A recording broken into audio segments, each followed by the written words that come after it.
Hello everyone, welcome back to my YouTube channel. तो आज हम पढ़ने वाले हैं उच्चतम न्यायालय के क्षेत्र अधिकार। हमने पहले का उच्चतम न्यायालय क्या है और उसकी जो पूरी ओवरऑल थ्योरी है उसके इस चैप्टर में क्या बताया गया है वो हम पहले फर्स्ट वीडियो में कवर कर चुके हैं। अगर आपने वो वीडियो नहीं देखी है तो लिंक डिस्क्रिप्शन में, वहां से आप उसको देख सकते हैं। तो आज हम पढ़ने वाले हैं उच्चतम न्यायालय के क्षेत्र अधिकार। क्या क्या अधिकार है हमारे उच्चतम न्यायालय को, सुप्रीम कोर्ट को। तो भारत का उच्चतम न्यायालय विश्व के सर्वाधिक शक्तिशाली न्यायालयों में से एक है। सबसे ज्यादा शक्तिशाली न्यायालयों में से एक है हमारा जो न्यायालय, ठीक है। लेकिन वह संविधान द्वारा तय की गई सीमा के अंदर ही काम करता है। शक्तिशाली इसका मतलब ये नहीं है कि जो उसका मन करेगा वो करेगा। वो पूरा संवैधानिक है, वो जो संविधान में लिखा है ना वही कार्य करता है, पूरा संवैधानिक। उसकी अपनी मन मर्जी नहीं चलती है, पर वो बहुत ज्यादा शक्तिशाली भी है। उच्चतम न्यायालय के कार्य और उत्तरदायित्व संविधान में दिए गए हैं। संविधान में उच्चतम न्यायालय की व्यापक शक्तियों में क्षेत्र अधिकार को भी उल्लेखित किया गया है।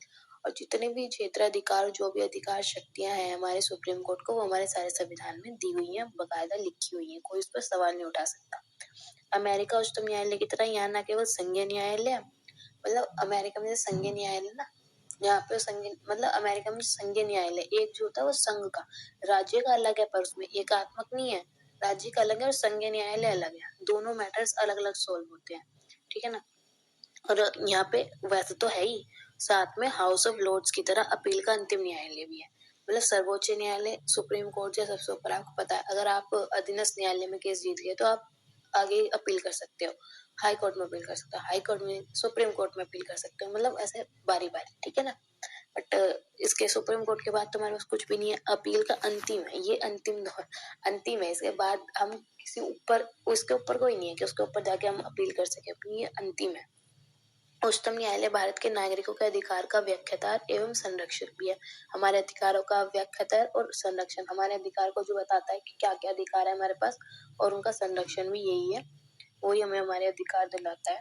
उच्चतम न्यायालय की शक्ति एवं न्याय क्षेत्र को निम्नलिखित तरह से वर्गीकृत किया जाता है। अब हम न्याय क्षेत्र पढ़ेंगे कि क्या क्या है। तो मैं आपको ओवरऑल ऊपर से बताऊं तो पहला हमारा, ऊपर से बता देती हूँ, तो पहला हमारा मूल क्षेत्र अधिकार। ये वो क्षेत्र अधिकार है जिसमें हमें नीचे नीचे स्तर से जाके सुप्रीम कोर्ट में जाने की जरूरत नहीं है, हम डायरेक्ट उस पर अपील कर सकते हैं। ये मूल क्षेत्र अधिकार, ये कुछ विषय इसके अंदर ऐसे आते हैं। दूसरा है अपीलीय क्षेत्र अधिकार। ये है कि अपील का अंतिम न्यायालय, इसके ऊपर कुछ नहीं है, ये आखिरी है। फिर है सलाहकार क्षेत्र अधिकार, कि राष्ट्रपति को कुछ मामलों में सलाह दे सकता है जो मुख्य न्यायाधीश है और जो अन्य न्यायाधीश है वो सब, तो सलाह का क्षेत्र अधिकार। चौथा है अभिलेख का न्यायालय, मतलब जो भी ये व्यवस्था करता है, जो भी कानून के ऊपर या जो भी इसके फैसले होते हैं, वो एक अभिलेख की तरह संरक्षित किए जाते हैं, और उनको एक अभिलेख की तरह माना जाता है कि मतलब ये सबूत है एक तरह से कि ये जो चीज आपने बताई ये सही है, उसकी तरह।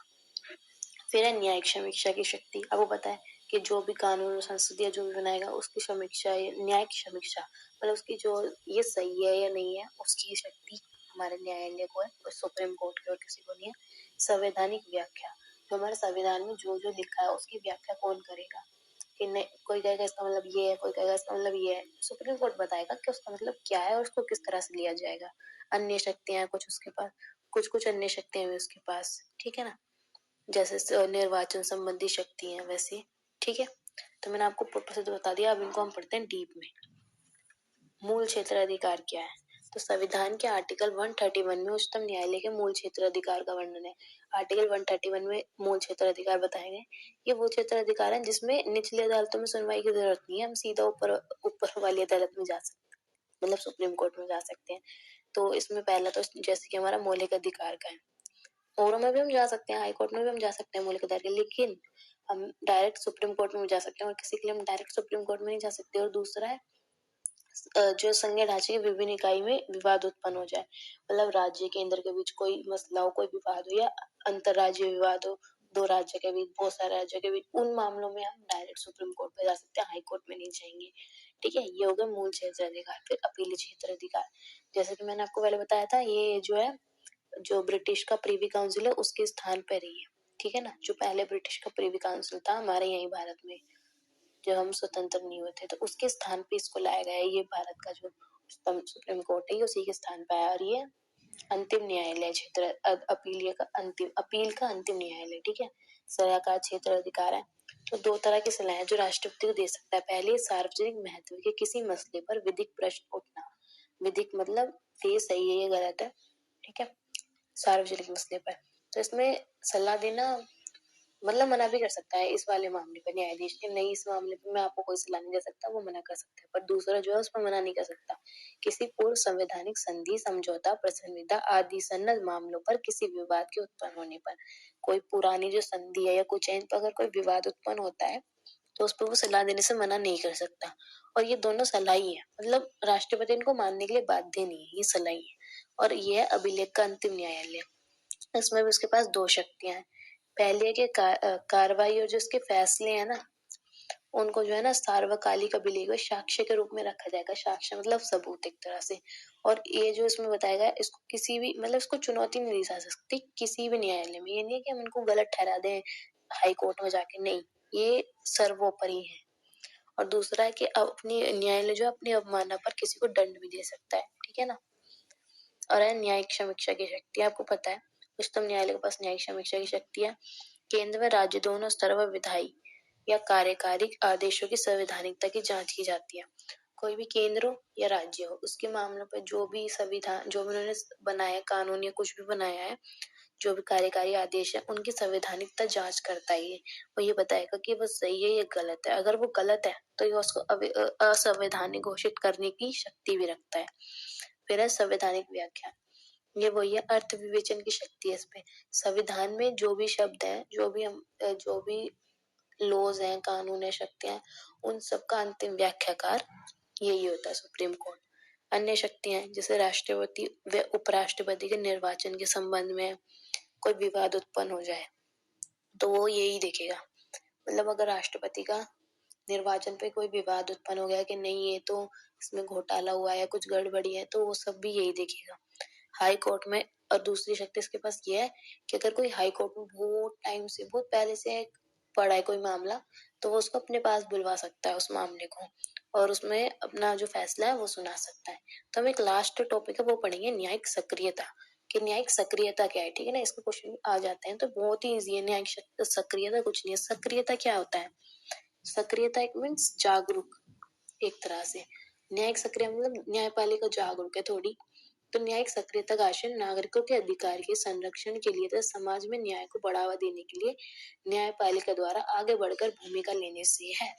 मतलब नागरिकों को अधिकार दिलाने के लिए, मतलब नागरिक खुद नहीं आ पा रहे हैं अपने अधिकार मांगने के लिए, तो वो खुद जाएंगी। न्यायपालिका खुद जा रही है नागरिकों को अधिकार दिलाने के लिए, उनके अधिकारों को बढ़ावा देने के लिए, समाज में न्याय को बढ़ावा देने के लिए न्यायपालिका कदम उठाते पहल करती है, तो वो हो गया न्यायिक सक्रियता। जैसे आपको पता है पोल्यूशन अगर बहुत बढ़ता जा रहा है तो हाई कोर्ट के फैसले सुप्रीम कोर्ट के फैसले आते हैं, आए दिन न्यूज में देखते होंगे कि आप इसको रोको, ये भी तो हमारे वही है ना, हम नहीं जा रहे हैं, तो वो बता रही है। इसका एक दूसरा आशय ये है कि जो सरकार है ना उनके अंगों को बताती है, अपने दायित्व याद दिलवाती है कि आपके ये कार्य है, आपको ये करना है। समाज में देखो कितनी जो है वो प्रॉब्लम्स होती जा रही है, ये सब आपको देखने का है। और इसके साथ साथ न्यायिक संयम भी है। मतलब अब ये नहीं है कि न्यायपालिका बिल्कुल ही हर मामले में जाके बोलने लगेगी, अपनी टांग अड़ाएगी, नहीं, हर मामले में नहीं अड़ाएगी। न्यायिक सक्रियता न्यायिक संयम भी बरतता है, हर मामले में नहीं अड़ाएगा वो, कुछ कुछ में जो संवैधानिक हित में है ना, सामाजिक हित में है जो, उन्हीं पे मर टांग अड़ाएगी, हर मामले में नहीं टांग अड़ाएगी। तो उसके लिए हर उसमें ही करने के लिए एक जनहित याचिका निकाली, पीआई है। ये है ये दूसरा व्यक्ति जो पीड़ित नहीं है वो भी बता सकता है कि ये जो पीड़ित व्यक्ति है उसकी तरफ से वो एक तरह से वो एक याचिका डाल सकता है, उसको बोलते हैं जनहित याचिका, लोगों के हित में याचिका। वो अपने मतलब से नहीं डाल रहा है, मतलब उसको प्रॉब्लम नहीं है पर वो दूसरों को प्रॉब्लम देख रहा है, तो उसके मतलब में उसको प्रॉब्लम, इसलिए लोगों के हितों में याचिका। खुद से वो खुद नहीं फेस कर रहा उस प्रॉब्लम को, लोग फेस कर रहे हैं, तो उसने उसकी तरफ से डाल दी। तो आप इस पूरे चैप्टर में यही था कि न्यायपालिका क्या है, न्यायपालिका की शक्ति, न्यायिक समीक्षा। इसमें बहुत इंपॉर्टेंट टॉपिक है वैसे तो न्यायिक समीक्षा, आपको पढ़ना है कि क्या है न्यायिक समीक्षा। यही है कि दोनों सरकारों के बीच में जो भी आदेश या कार्यकारी विधायी ये सब आदेश होते हैं ना, उसकी संवैधानिक जांच ही न्यायिक समीक्षा है, ठीक है ना। और अगर वो उसको गैर संवैधानिक मानती है तो उसका वैध भी घोषित कर सकती है, और वो जो कानून है वही रद्द हो जाएगा, उसके बाद वो कानून नहीं चलने वाला फिर, ठीक है ना। इसके अंदर पूरे के अंदर यही था। Hope so you like it. अगर आपने यहाँ तक वीडियो देखी तो प्लीज एक लाइक बनता है, इससे मुझे भी पता चल जाएगा। Thank you.